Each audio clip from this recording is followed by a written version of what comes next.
Winfred left the tent and gestured to her attendants and escort knights to stay as far away as possible. They still seemed bewildered, but followed him at a distance, as ordered.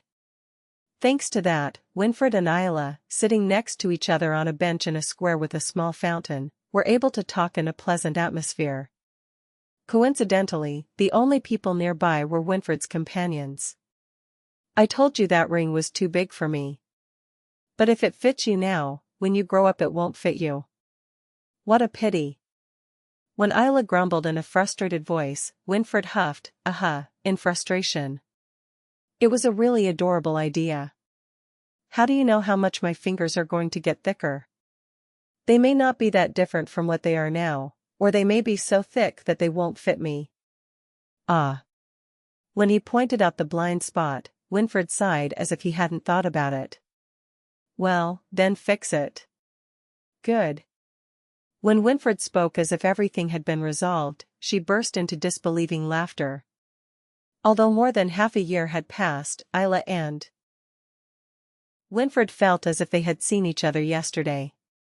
Winfred, who had been staring at her fingers, fiddling with her head down as if she had something to say, bit her lip once and then raised her head to look at her.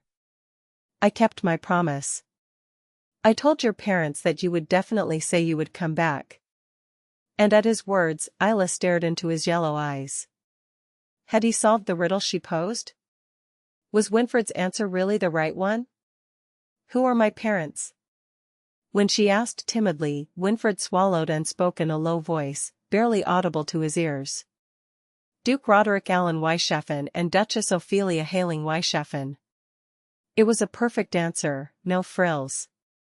It's true. Did I convey this message to the right people?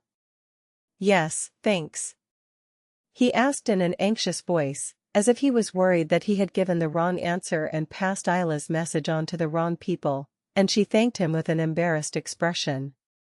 At Isla's words, Winfred, relieved that he had successfully carried out his mission, chuckled with a slightly melted expression, then asked cautiously as if something had suddenly occurred to him. How did you end up so far away? Why did you end up separated from your parents? I was too young to remember. He wished he could answer Winfred's questions with certainty. But there were too many uncertainties.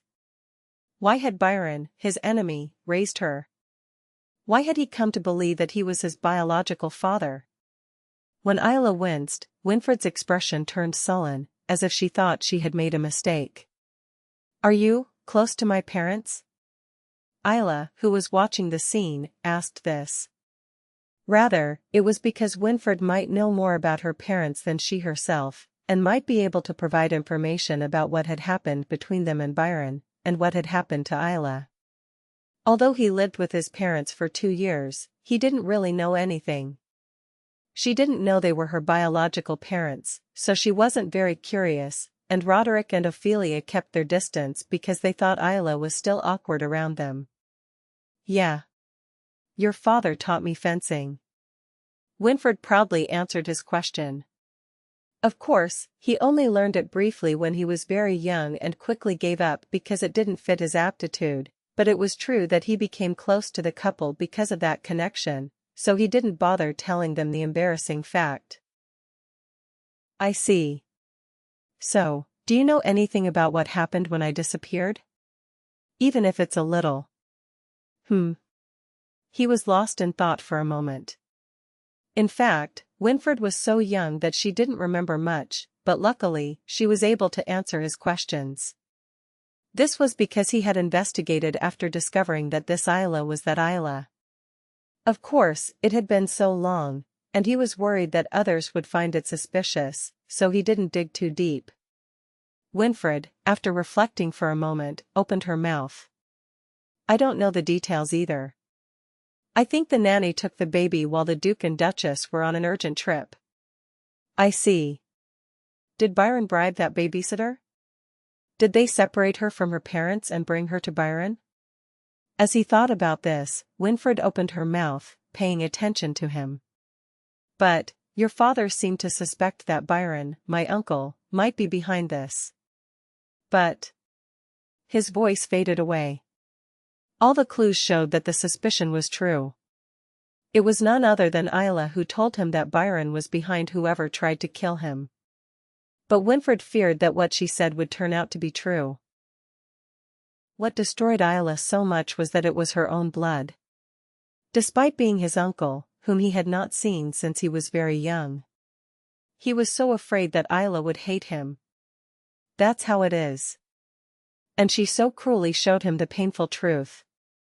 So, seriously, the one who hurt Isla was my uncle, Winfred asked, trying to hold back the tears that were about to fall. So you're with my uncle? Yeah. Isla stared at Winfred, who had a sad expression on her face. If the only prince was in charge of training with his father in fencing, then the relationship between the imperial family and the Duke of Weishafen must not be bad, so, it would be good to tell Winfred the secret, he thought. He took a deep breath. He wants to use me to get revenge on my father. He raised me, brainwashed me into believing I was his biological daughter. He wanted to use me as a sword to kill my father. Of course, he doesn't know that I know this truth. Isla spoke calmly, but Winfred couldn't bear the pain in her chest as she listened. Finally, her yellow eyes, which she had been suppressing, became cloudy and tears welled up in her eyes. How can people be so cruel? The fact that his blood was mixed with his uncle's couldn't have been that terrible. Don't cry, Winfred. Why are you crying? She didn't tell him because she wanted to make him cry. Isla looked embarrassed and didn't know what to do. Then, Winfred opened her mouth in a tearful voice. I'm sorry, my uncle did this to you. That's not you. Winfred, you did not choose to be his nephew. It's not something you should apologize for, he said, wiping Winfred's tears with his sleeve. So you don't hate me?